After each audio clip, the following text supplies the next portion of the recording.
এই মুহূর্তে কথা বলছেন ইশরাক হোসেন, বিএনপি নেতা। আমরা একটু যাচ্ছি তার কথায়।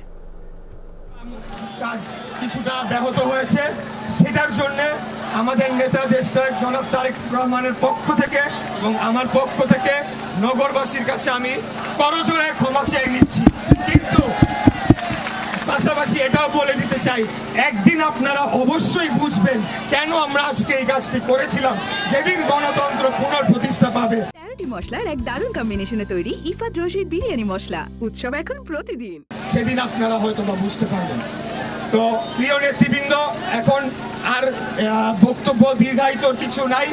আমাদের নির্দেশনা এটাই, আমরা পর্যবেক্ষণে রাখবো সরকারকে, তারা ধানের শীষের প্রার্থীর সাথে এখন কি ধরনের কি আচরণ করে সেটি দেখার বিষয় রয়েছে।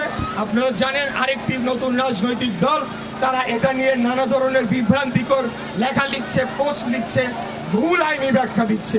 কিন্তু আমরা বিশ্বাস রাখি প্রফেসর ডক্টর মোহাম্মদ ইউনূস, মাননীয় প্রধান উপদেষ্টা, বাংলাদেশ সরকারের মাননীয় প্রধান উপদেষ্টা, ওনাই সর্বজন শ্রদ্ধেয় ব্যক্তি, ওনাকে আমরা সবাই শ্রদ্ধা করি।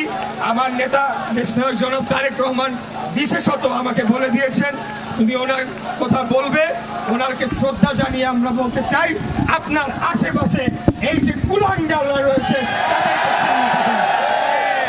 এবং তাদেরকে আপনি অপসারণ করে একটি পূর্ণাঙ্গভাবে একটা নিরপেক্ষ অন্তর্বর্তীকালীন সরকার গঠন করেন, যার অধীনে নির্বাচন হবে এবং